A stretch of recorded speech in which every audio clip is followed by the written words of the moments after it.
lying in my heap of earth, I can naturally dream all sorts of things, even an understanding with a beast, though I know well enough that no such thing can happen, and that at the distant instant, when we see each other more at the moment when we merely guess at each other's presence, we shall both blindly and bare our claws and teeth, neither of us a second before or after the other, both of us filled with a new and different hunger, even if we should already be gorged to bursting, and with entire justice, for who, even if he were merely in his wanderings, would not change his itinerary and his plans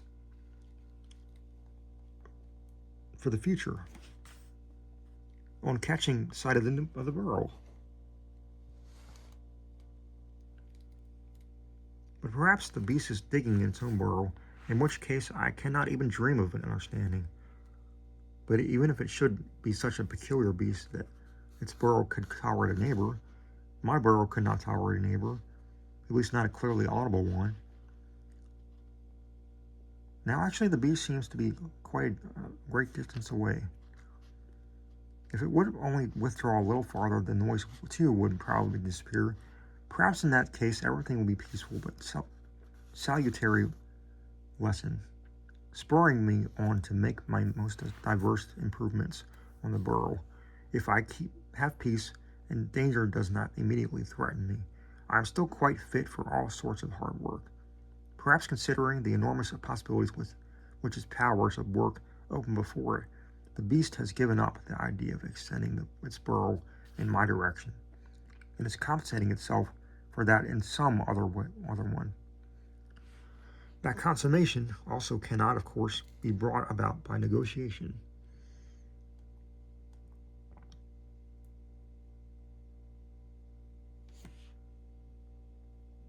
But only by the beast itself, or by some compulsion exercised from my side. In both cases, the decisive factor will be whether the beast knows about me, and if so, what it knows. The more I reflect upon it, the more improbable does it seem to me that the beast has even heard me. It is possible, though I cannot imagine it, that it can have received news of me in some other way, but it has certainly never heard me. So long as I still knew nothing about it, it simply cannot have heard me.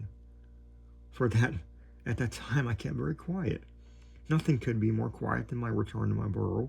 Afterwards, when I dug the experimental trenches, perhaps it could have heard me, though my style of digging makes me very little noise. But if it had heard me, I must have noticed some sign of it. The beast must at least have stopped its work every now and then to listen. But